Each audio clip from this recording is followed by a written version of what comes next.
네, 안녕하세요. 안녕하세요.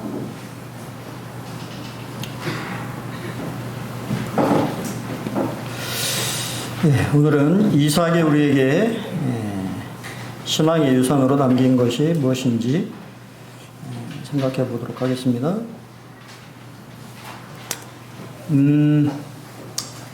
한 친구 형제가 저한테 그렇게 얘기를 했습니다. 형제, 나는 이삭까지 살고 싶어. 그게 뭔 뜻일까요? 어떻게 생각하십니까? 아브라함이나 야곱 같이 살고 싶은가요? 대답이 없으세요. 저는 그 형제의 대답이 솔직하다고 생각합니다. 이삭은 평범했어요. 근데 어느 설교자가 말한 것처럼 그는 가장 위대한 약속의 자녀였습니다. 이삭은 상당히 장수했죠. 180년이라고 하는 생애를 살았어요. 족장들 중에서는 가장 오래 살았지만 또 가장 평범한 삶을 살았습니다. 드라마틱한 그런 이야기들이 별로 있지 않아요. 그래서 대부분의 사람들은 아브라함을 얘기하기도 하고 또 많이 얘기하는 게 야곱 얘기를 상당히 많이 합니다. 근데 사실은 야곱까지 사실래요? 아니요. 그런 인생은 별로 살고 싶지 않을 겁니다. 사실 이삭은 오늘날 그냥 오직 믿음으로 살아가는 어떻게 보면 평범한 수많은 그리스도인의 하나의 그냥 축소판을 보여주는 그러한 사람입니다. 그럼 이삭은 우리에게 무엇을 남겼을까요? 이삭 하면 우리가 생각해 볼 수 있는 것이 바로 여호와 이레의 하나님이라고 하는 단어입니다. 그의 가장 중요한 순간에 만난 그 하나님은 여호와 이레의 하나님입니다. 사실 이삭은 처음부터 부자로 태어났어요. 그렇죠? 왜냐하면 아버지의 이 모든 유산을 다 상속을 받았기 때문에 처음부터 부자로 태어났고 또 나중에 아버지의 모든 소유를 상속받았다고 성경은 2번이나 언급하고 있습니다. 그리고 하는 일마다 잘 돼요. 농사를 지으면 100배의 결실. 근데 실제 이 역사에 보면 그 지중해 쪽에 우리가 말하는 지중해 쪽에 토양이 좋은 곳에서는 100배, 200배까지도 이렇게 결실을 맺는 경우들도 있다고 해요. 근데 다른 사람들은 힘들어할 그런 상황에도 이삭은 아주 농사를 잘 짓습니다.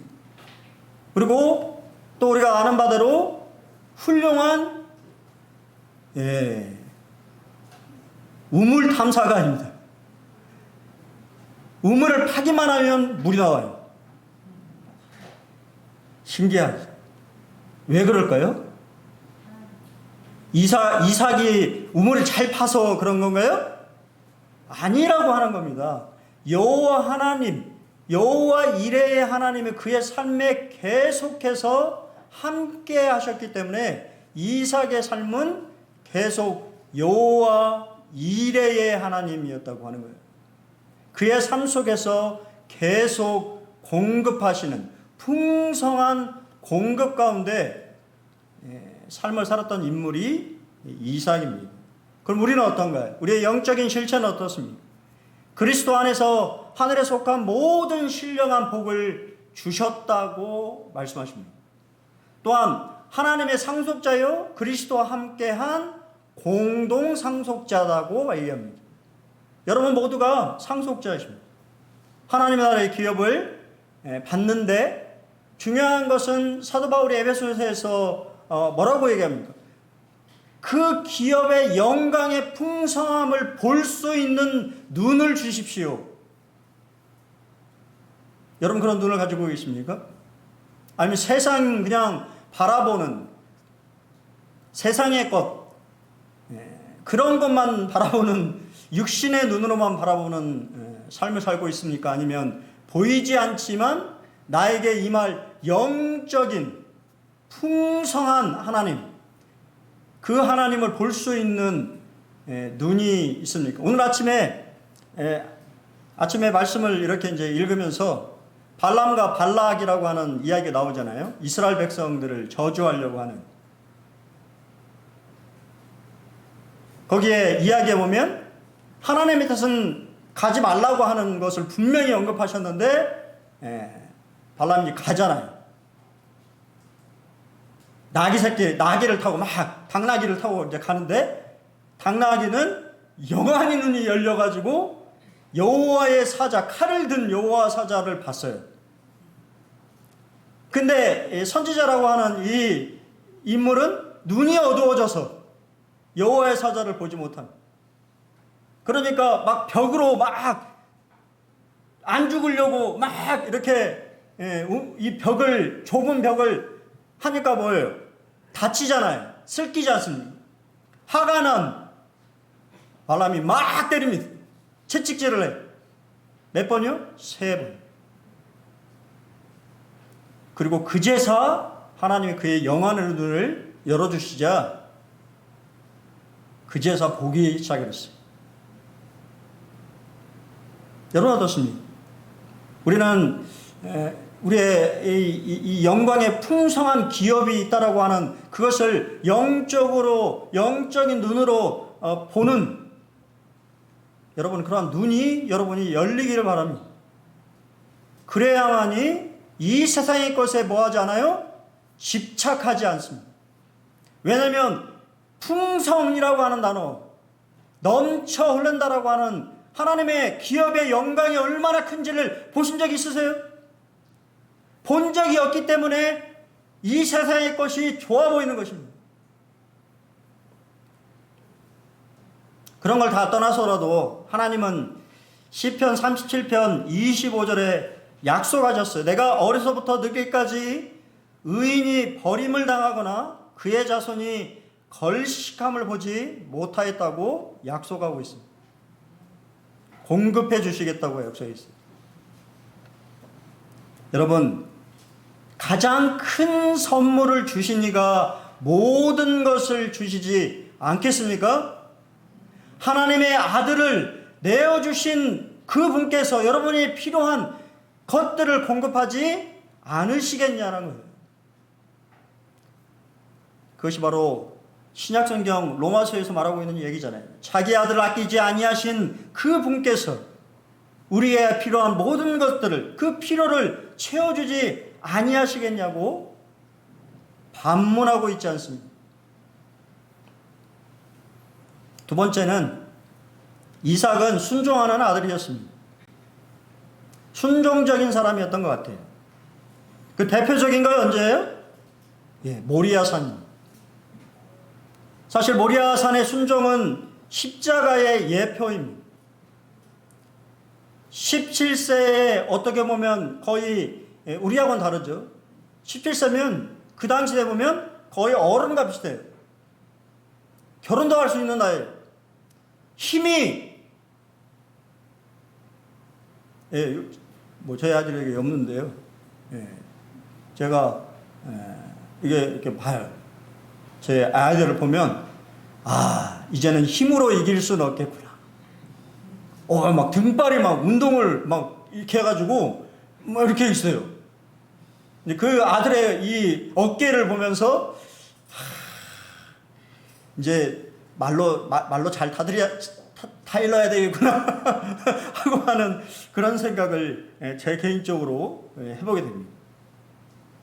사실 원하지 않으면 충분하게 힘으로 아버지를 뭐 할 수 있어요? 제압할 수 있는 나이였는데 그렇게 하지 않았다고 하는 거예요. 그냥 아버지의 뜻에 전적으로 순종했습니다. 이것이 바로 다 이 이삭의 믿음이었어요. 그 모습은 십자가에 달리신 예수 그리스도의 모습과 너무 닮아 있어요. 천군 천사, 수만이나 되는 천군 천사를 동원하여서 다 쓸어버릴 수 있는 능력과 권위를 가지신 그분께서 성경에 말하고 있는 것처럼 도수장에 끌려가 있는 털 깎는 자 앞에서 잠잠한 양처럼 그분의 모든 것을 내려놓으셨어요. 왜냐하면 그것이 바로 아버지의 뜻이었기 때문입니다. 우리를 구원하고자 하시는 하나님 아버지의 뜻에 순종했다고 하는 거예요. 그 예포가 누구라고요? 이삭입니다. 두 번째, 이삭은 결혼에 있어서도 아버지의 뜻에 순종했어요. 그런 생각 해보셨어요? 아브라함은 거부였습니다. 그 당시에 족장들 중에 상당히 부유한 사람이었어요. 그러면 어떻겠습니까? 수많은 가나안의 이 매력적인 아가씨들이 이삭과 결혼하려고 했을까요? 안 했을까요? 성경에는 안 나와 있지만 수많은 아가씨들이 구애를 했을 것입니다. 하지만 그렇게 하지 않았다고 하는 것입니다. 그냥 아버지의 뜻에 순종했습니다. 성경은 분명한 결혼에 대한 경계선을 언급하고 있습니다. 고린도후서 6장 14절에 믿지 않는 자와 멍에를 함께 매지 말라고 분명하게 말씀하고 있어요. 또한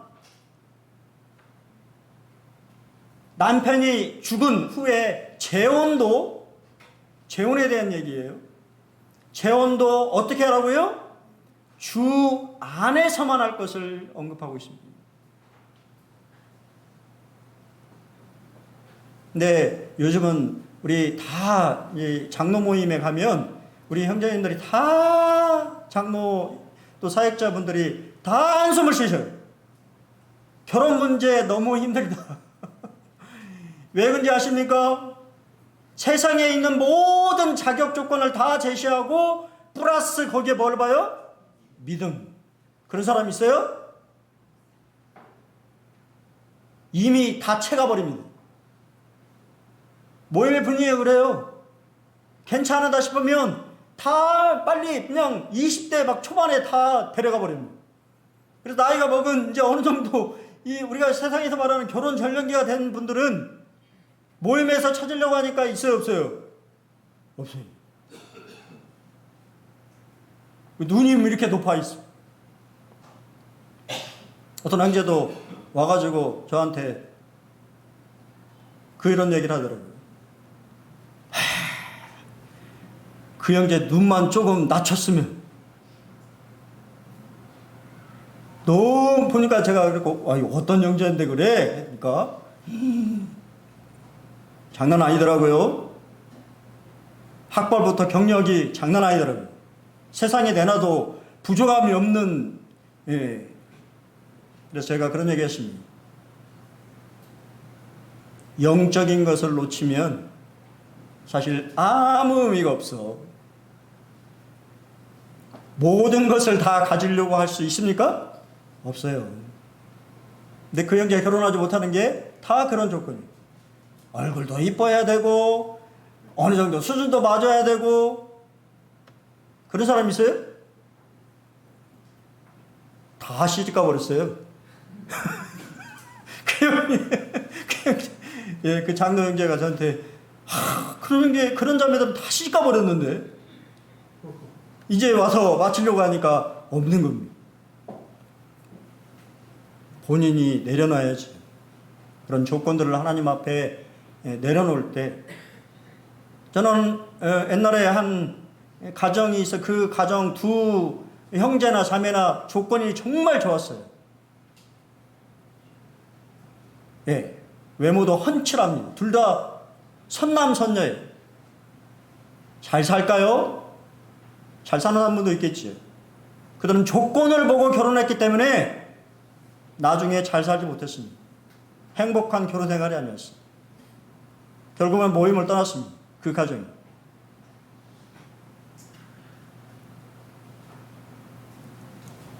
세 번째는 이삭은 순례자였다라고 하는 것입니다. 여러분 순례자이신가요? 아닌가요? 당신은 이 땅에서 어떤 존재로 살아가고 있습니까? 도망자입니까? 고향을 떠나 쫓기듯 도망치는 자, 아니면 방랑자입니까? 돌아갈 집이나 목적지가 없는 사람, 방랑자, 이방인, 고향에서 멀리 떨어져 낯선 곳에 사는 자. 그럼 순례자는 뭐예요? 이방인이지만 목적지가 분명하게 있는 사람입니다. 여러분 그런가요? 예, 어제 제가 전동성당을 갔어요. 전주에. 근데 딱 오후에 토요일날 기도 시간이 있는데 순례자의 기도 이렇게 써 있더라고요. Pilgrim Prayer. 뭐를 기도하는지 잘 모르겠습니다만 뭐 들어가서 제가 거기 앉아있지 못했으니까 뭔 기도인지 모르겠지만 그래도 뭔가 순례한다라고 하는 것을 기억하기 위해서 기도하는 그런 시간인 것 같아요. 여러분 우리는 순례자입니다. 이 땅에 목적을 두고 살지 않아요. 우리의 영원한 본향을 바라보면서 믿음으로 살아가고 있는 것입니다. 이삭의 삶은 두 가지, 사실 족장들, 신앙의 족장들은 두 가지를 우리가 특징적으로 볼 수 있는 게 첫 번째는 장막에서 살았다고 하는 것입니다. 이삭은 부유했지만 집 대신 거주할 튼튼한 집을 짓는 것이 아닌 장막에 거주했습니다. 우리의 육체와 이 땅은 언젠가 사라져버릴 장막이라고 성경은 얘기합니다. 장막 오래 못 가잖아요. 두 번째는 제단을 세우는 것입니다. 장막을 치는 곳마다 제단을 쌓았습니다. 제단을 쌓았다라고 하는 것은 하나님을 예배하는 예배의 중심적인 삶을 살았다고 하는 것을 말합니다. 근데 사실 이게 특징이지만 계속 그렇게 살았을까요? 아니라고 하는 거예요. 사실 아까도 말씀드린 것처럼 이삭은 그냥 평범한 사람이었습니다. 그의 신앙도 온전하지 못했어요. 불완전한 신앙을 가지고 있었습니다. 거기에 하나님의 은혜가 계속해서 임했다고 하는 거예요. 여러분, 우리는 이렇게 생각할 수, 신앙을 우리가 믿음이라고 하는 걸 생각했을 때 그냥 계속 상승곡선이라고 생각을 할 수도 있는데 그렇지 않습니다. 처음부터 완전한 신앙을 가진 사람은 없다고 하는 거예요. 이삭 또한 수많은 방황을 하고 그 가운데 하나님의 뜻에는 상관이 없는 자신만의 생각으로 결정하고 살아가는 그러한 삶을 살았다고 하는 거예요. 신앙은 완전하면서 시작하는 것이 아니라고 하는 것입니다. 우리 모두 불완전한 신앙에서 어떻게 보면 완전한 신앙으로 인격적인 성숙으로 나아가는 자들인 것입니다. 그럼 그의 삶에 어떠한 일들이 있었나요? 평범한 사람 이삭이 마주한 5가지 일상의 현실을 보게 됩니다. 여러분, 그 부유한 사람도 기근을 경험했어요. 기근이 뭐예요? 시련입니다. 여러분 인생에 하나님이 시련을 허락하셔요. 그러한 시련을 당하게 되면 느끼는 감정이 무엇입니까? 두려움이. 어떻게 될지 모르는 그러한 두려움. 자신의 죽음을, 자신의 생명을 잃을지도 모른다고 하는 두려움. 그 두려움을 이기고자, 회피하고자 하는 것이 뭡니까? 거짓말입니다. 근데 반절 거짓말이죠. 아버지가 했던, 아브라함이 했던 동일한 거짓말을 그대로 반복합니다. 왜 그럴까요?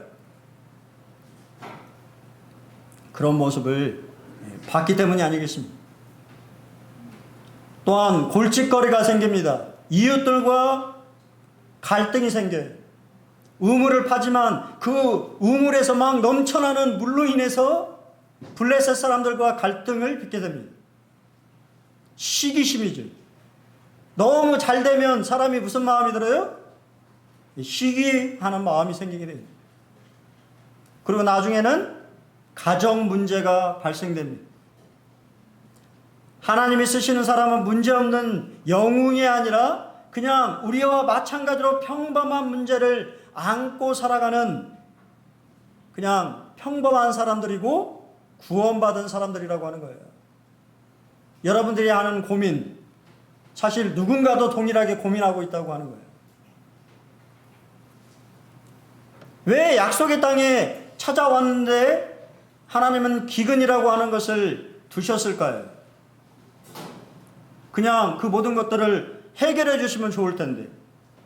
여러분, 시련은 우리가 하나님의 뜻 밖에 있어서 생기는 것이 아니라고 하는 거예요. 그렇죠? 내가 하나님의 뜻을 계속 잘 순종하면 만사형통이 되는 것이 아닙니다. 그런가요, 최명인지님? 만사형통이 돼요? 아니라고 하는 것이에요. 어려움이, 내가 하나님의 뜻을 순종하다고 하더라도 나에게 어려움이 찾아올 수 있다고 하는 것이, 그러한 순간에 여러분, 우리는 어떻게 살아야 될지에 대한 고민을 해야 되는 것입니다. 시련은 예수님이 다시 오실 때까지 하나님의 백성에게 주어진 일상적인 몫입니다.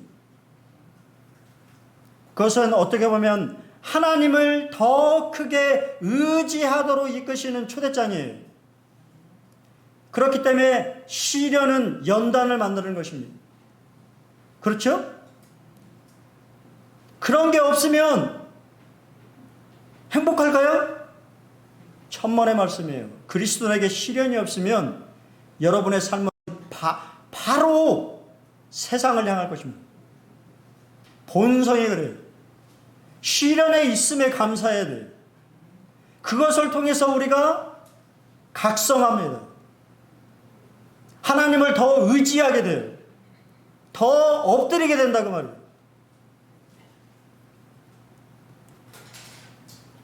바울이 이삭이 막 이렇게 파는데요. 사실 그것은 영적인 우물과 같습니다. 아버지가 팠던 우물인데 블레셋 사람들이 다 시기심에 메어버립니다. 파는 족족 메어버려요.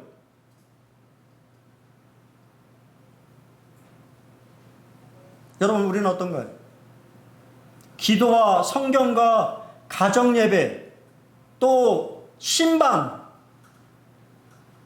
요즘은 신방 가는 거 싫어하죠? 병인자님, 네, 병인자님 좋아하시죠? 요즘은 눈치를 봐야 됩니다. 신방을 가도. 옛날에는 이렇게 뭐가 필요하다 싶으면 왜 가겠습니까? 뭔가 필요가 있으니까 가는 거잖아요. 그렇죠? 교회 지도자들이 여러분들의 신앙의 이런 모습들을 보면서 뭔가 격려가 필요하거나 책망이 필요하거나 위로가 필요하거나 무엇인가 필요하기 때문에 방문하기를 이렇게 원하는데, 요즘의 분위기는 어떻습니까? 오지 마세요. 안 오기를 원하는, 영적, 옛날에 이러한 정말 하나님이 주셨던 귀한 영적인 그러한 것들을 다 메어버리는, 그러므로 인해서 뭐가? 영적인 생명수가 공급이 안 되는, 세상은 계속해서 여러분들의 영적인 우물을 메우기를 원하고 있다고 하는 사실을 아십니까? 그래서 세상적인 것으로 만족하며 살아가기를 원하는 거예요. 영적인 것이 아닌. 불안한 점보다는 중요한 순종의 성장을 보게 됩니다. 사실 이삭이 잘했던 것은요, 이삭은 사실 기근이 왔을 때 아버지처럼 애굽으로 가고자 했어요. 근데 하나님이 나타나셔서 멈춰!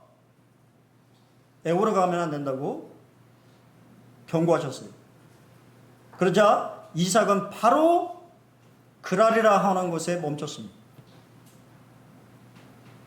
그리고 어려움과 갈등이 생겼을 때 그는 합평하는 자였습니다. 자신의 소유권을 주장하는 것이 아니라 양보했습니다. 제가 그런 말씀 드렸죠. 제가 옛날에 어느 모임을 갔는데 제가 깜짝 놀랐어요. 참 실망스러웠습니다. 장로님이 나와가지고 어떤 분이 주일날 부부는 분이 잘못하셨죠. 그 예배당 앞에다가 아마 대셨는가 봐요. 화를 막 내면서 어떻게 막 주일날 예배당에 대해서 차를 대려고 막 화를 내면서 막 제가 보니까 불신자잖아요. 구두자인데 막 그렇게 막 화를 내면서 막 얘기를 하는데 저게 맞는 행동인가? 너무 실망스러웠어요. 될 수도 있지요. 저녁에 야간 근무하고 들어왔는지 모르잖아요. 그 사람이 어떤 상황에서 그 차를 댔는지 모르잖아요. 그리고 그 사람도 미안해 할 겁니다. 그렇죠? 우리가 상식적으로 생각했을 때 보통 주일날 보통 써져 있잖아요. 평상시에는 대신에 주일에는 삼가해 주세요. 대부분 다 써 있어요. 교회에.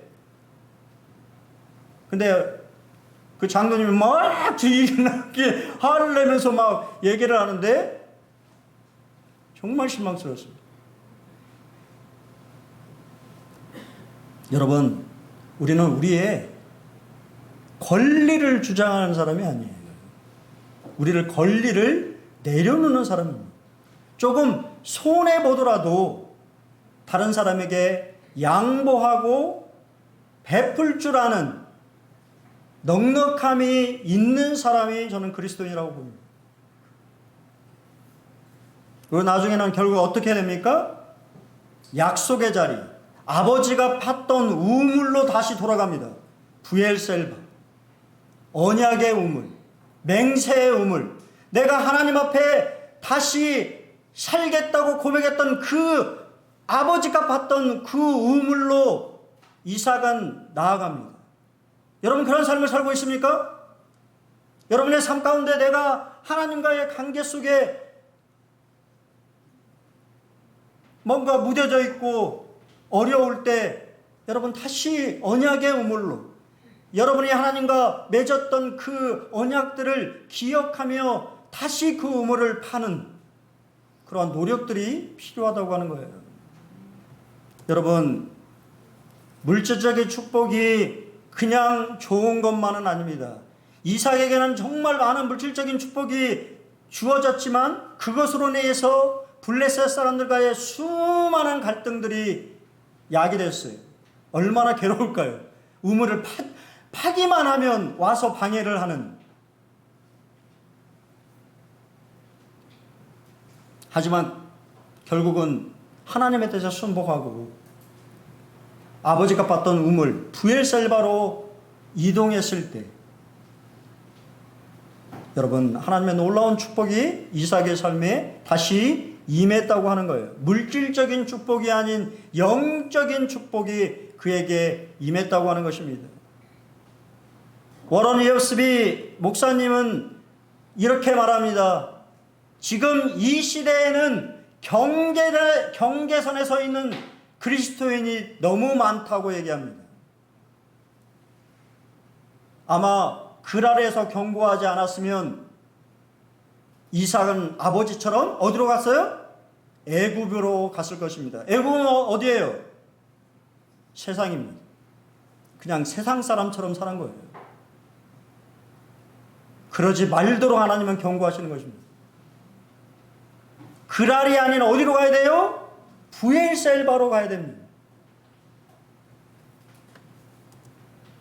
마침내 돌아와 맹세의 우물인 브엘셀바에서 그제서야 하나님 앞에 감사의 예배를 드렸어요. 제단을 썼습니다. 그러자 하나님의 놀라운 약속이 임합니다. 두려워하지 말라. 그 사람들을 두려워하지 말라고 얘기하죠. 그러자 어떤 일이 벌어졌습니까? 그렇게 반대했던 블레셋 왕이 직접 찾아와서 평화 조약을 맺습니다. 이삭과 함께 하시는 하나님을 그들이 두려워했다고 하는 거예요. 오늘 여러분의 우물을 파는 일을 멈추시 말기 바랍니다. 영적인 우물을 파셔야 돼요. 막혀있는 곳을 뚫어야 됩니다. 그래야만이 우리 안에 생명력이 역사하는 것입니다. 평범한 당신의 오늘이 하나님의 이대한 역사가 되는 것입니다. 여러분의 브엘셀바로 돌아가야 되는 것입니다. 또한 순례자에게는 영원한 도성이 예비되어 있다고 성경은 얘기합니다. 우리 주님은 요한복음 14장 2절로 3절에서 내가 너희를 위하여 거처를 예비하러 간다고 말씀하셨습니다. 나 있는 곳에 너희도 있게 하리라. 거처라고 하는 말이 영어로 맨션입니다. 맨션. 옛날에 우리 이제 젊은이들은 잘 모를 텐데요. 맨션 알아요? 우리 수양자매? 맨션? 네, 잘 몰라요. 맨션. 근데 저희 세대만 해도 맨션의 의미를 압니다. 맨션이 뭐냐면 정말 고급진 연립주택을 말하는 거예요.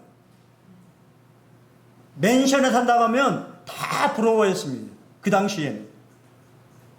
맨션. 지금 다 아파트에 살지만 맨션은 정말 고급진, 좋은, 뭐 빌라 이런 것을 말하는 게 아니에요.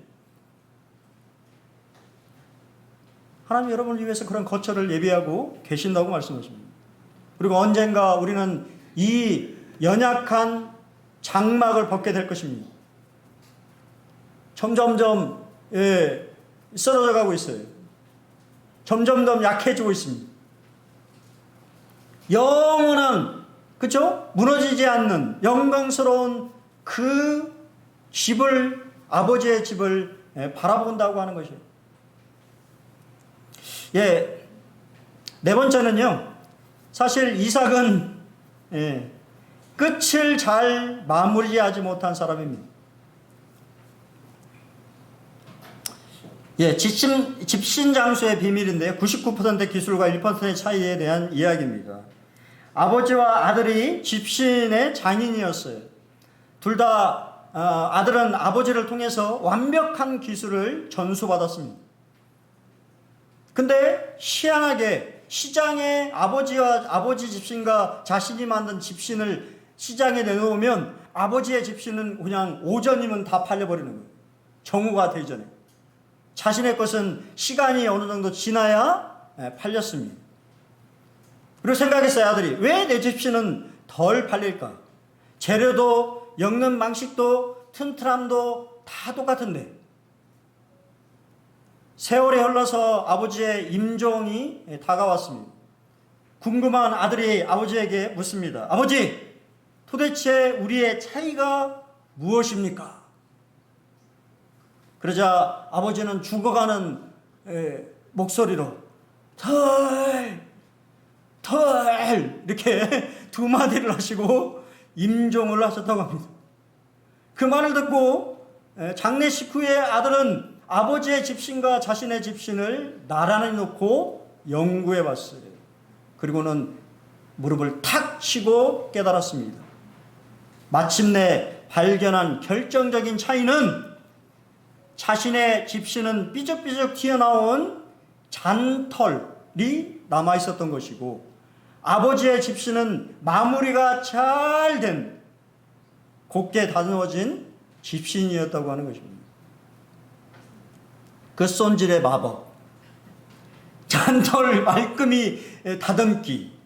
그래야만이 뭐가 생겨요? 명품이 생기는 것입니다. 그리고 나중에 장터 제1의 집신장수가 되었다고 합니다. 제가 뭐를 말씀드리는지 이해가 되세요? 인생에도 뭐가 중요하다고요? 마무리가 중요하다고 하는 거예요. 여러분의 삶이 어떻든지 간에 여러분의 삶의 마무리가 나쁘다면 여러분의 인생은 실패한 인생이 된다고 하는 거예요. 여러분의 나이가 어떻든 그거에 상관없이 여러분의 마무리를 잘 하시기를 바랍니다. 이삭은 정말 어린 시절의 믿음은 자신의 목숨까지도 내어놓는 순종적인 사람이었습니다. 하나님과 아브라함을 기쁘게 했던 소년이었지만 생의 말년은 어땠나요? 자신의 고집만을 내세우는, 하나님의 뜻이 아닌 자신의 방법대로 살아가기를 원하는, 영적인 분별력이 다 사라져버린 그러한 모습을 보입니다. 시작은 훌륭했으나 끝을 잘 마무리하지 못한 슬픈 모습을 우리에게 이야기합니다. 여러분, 그냥 이삭의 삶은요, 노년의 육체를 따르는 삶이었어요. 그냥 만져보고 냄새 맡고 맛보고 그의 삶의 낙이 그런 거였어요. 하나님의 뜻은 누구에게 있습니까? 이미 야곱에게 있다고 말씀하셨어요. 근데 그거에 상관없이 자신의 취향껏 이해할 수 있어요. 여러분 생각해 보십시오. 이삭은 제가 봤을 때 저 같은 사람, 내성적인 사람입니다. 그러니까 내성적인 사람들은 누굴 좋아해요? 아들이. 우리 동희 형제 같은 성격이면 좋겠어? 아들이? 아닙니다. 아니에요. 다 물어보십시오. 자신 같은 성격 이렇게 되면 오, 자신과 반대적인 성격을 가지고 있는 자녀를 더 선호합니다. 더 좋아해요. 근데 에서는 뭐예요? 외향적인 사람이었거든요. 잘 생각해 보시죠. 리브가는 외향적인 여성이었어요. 그러니까 너무 잘 맞았어요. 이삭과 리브가는 찰떡궁합이었습니다.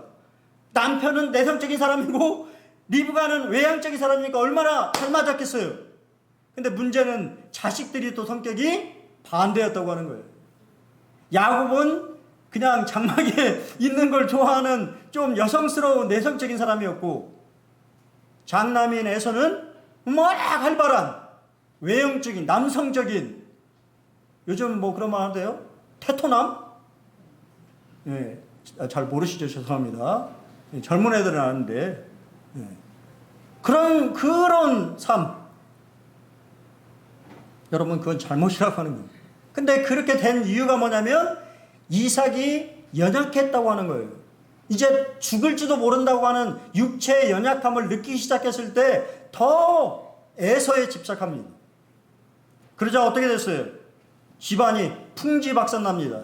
쇠약해진 아버지, 영적으로 눈이 어두워져 버린 아버지, 하나님의 약속을 의심하는 어머니, 속이는 아들, 절망하는 형, 이 모든 것이 다 누구로부터 왔어요? 부모로부터 온 것입니다. 부모가 올바른 신앙을 세워주지 못하자 가정이 풍비박산이 난 것입니다. 쇠약해진 아버지, 망각했습니다. 편애를 했어요. 영적 분별을 잃고 시각과 미각과 후각 철저히 육신적인 감각에만 의존해서 살았습니다. 그 결과는 결국 야곱에게 속임을 당하고, 그리고 나중에 어떻게 됐어요? 실제 하나님의 주권이 그에게 임했다고 하는 사실을 알고는 크게 두려워했습니다. 자신이 잘못했다고 하는 것을 나중에야 깨달았어요. 의심하는 어머니, 기도하고 의탁하는 대신에 음모와 속임수로 점철되어 있는 어머니의 모습을 보십시오. 남편을 속이고 형과 동생을 완전히 어떻게 보면 이간질해버리는, 그 대가는 어땠습니까? 사랑하는 아들을, 야곱을 다시 볼 수 있었어요? 없었어요? 못 썼습니다. 그게 마지막이었어요. 그리고는요, 에서는 더 막 도발을 했어요. 이미 이방 여인과 결혼했는데 부모를 더 그래 한번 당해봐라 해서 부모를 더 상처 주기 위해서 세 번째 이방 여자를 집으로 들입니다. 이거 무슨 사랑과 전쟁 얘기 아니에요. 성경에 나오는 얘기입니다. 우리의 인생사 모든 것이 성경이 다 기록되어 있는 거예요. 결국은 그 선택이 20년이라고 하는 생애 동안 야곱은 시련을 겪어야 했어요. 속이는 야곱, 사실 아버지에게요 3번이나 거짓말했습니다. 여러분, 믿는 자는 서두르지 않는 것입니다. 그러나 야곱은 하나님 대신 어머니의 음모에 귀를 기울였고 가담했습니다. 아버지를 속였어요. 3번이나. 기억하십시오. 네 죄가 너를 찾아낼 것을 명심하라. 하나님은 그냥 지나치시는 법이 없다고 하는 거예요. 죄는 분명히 대가를 지불해야 됩니다. 뿌린 대로 거둔다고 하는 것이 성경의 가르침입니다. 절망하는 영에서 그는 양심의 가책을 받는 것 대신에 오히려 아버지, 어머니에게 더 철저하게 불순종합니다. 하나님의 은혜가 실패한 것이 아니라 에서가 그 하나님의 은혜를 얻는 데 실패한 거예요. 그냥 본인 생각대로 그냥 살아버린 것입니다. 그런 4가지 불순종의 길이 결국은 그 집안을 망가뜨려 버린 것입니다. 다 말씀드리진 않겠어요. 여러분, 그렇기 때문에 하나님이 다스리시도록 허락해 드리지 않으면 하나님이 뒤엎으시고 하나님의 뜻이 이루어지게 하신다고 하는 거예요. 이것이 바로 하나님의 주권입니다. 그러기 전에 여러분들이 하나님의 뜻에 순종하셔야 돼요. 여러분, 만약 이 가정이 달랐더라면 어땠을까요? 자녀들을 편애하지 않고 그 문제들을 하나님 앞에 갖다 놓고 함께 기도하고 하나님의 방법과 뜻을 기다렸다고 한다면 얼마나 아름다웠을까요? 수많은 갈등을 낳고는 결국은 그 집안이 완전히 우리 세속적인 말로 콩가루 집안이 되어버립니다. 나이가 많아진다고 해서 유혹에 면역이 생기는 것이 결코 아닙니다. 그러던가요? 사탄은 여러분의 연약함을 알아요. 그렇기 때문에 그것을 집요하게 공격합니다. 한번 극복해서도 그 다음에 또 그것으로 공격해요. 왜? 그것이 약점이라고 하는 것을 알기 때문에. 그렇기 때문에 우리가 깨어 기도해야 되는 거예요. 섰다고 하는 그 순간에 뭐예요? 넘어집니다. 하나님은 자신의 결정을 하나님께 온전히 맡기는 사람에게 언제나 가장 좋은 것을 주시는 분이십니다. 그러한 믿음이 우리 군산 보리교회 성도님들에게 있기를 바랍니다. 육체가 아닌 성령의 인도하심으로 따는 사람이 그리스도인입니다. 이삭이 남긴 4가지 유산을 말씀드렸습니다. 공급이 있었어요. 여러분, 이것은 여러분 모두에게 해당되는 말씀입니다. 하나님은 공급하셔요. 여러분의 필요를 채우시는 여호와 이레의 하나님입니다. 여호와 이레라고 하는 뜻이 무슨 말이에요? 여호와께서 보고 계신다라는 말입니다. 여러분의 상황과 환경과 처지를 알고 계신다고 하는 말이에요. 보시기 때문에 필요함이 있으면 채워주시는 의미라고 하는 거예요. 2번째, 순종입니다. 완전한 순종이 아니었지만 어떻게든 이삭의 삶의 모습은 순종적인 사람이었어요. 그것은 그리스도의 모습을 우리에게 비춰줍니다. 3번째는 순례입니다. 일시적인 장막에 살면서 영원한 영적인 예배를 드리는 나그네의 삶을 살게 바랍니다. 오늘 우리 임재영제님 말씀에 참 감사가 됐어요. 5장의 천상의 예배.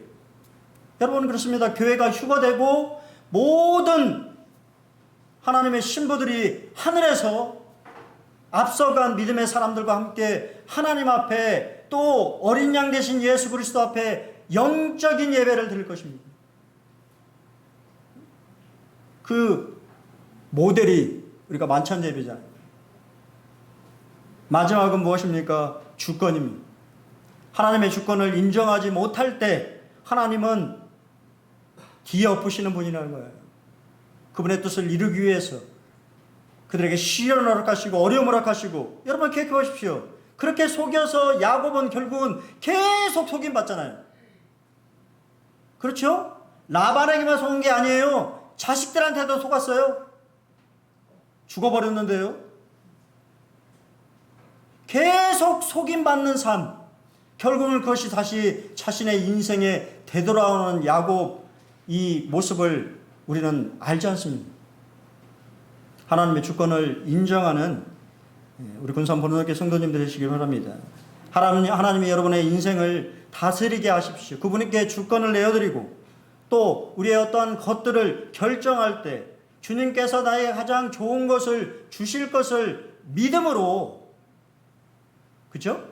살아가는 우리 군산 보는교회 형제자매 되기를 바랍니다. 한 주 평안하시고 무더운 여름에 건강 관리 잘 하시기 바랍니다. 감사합니다.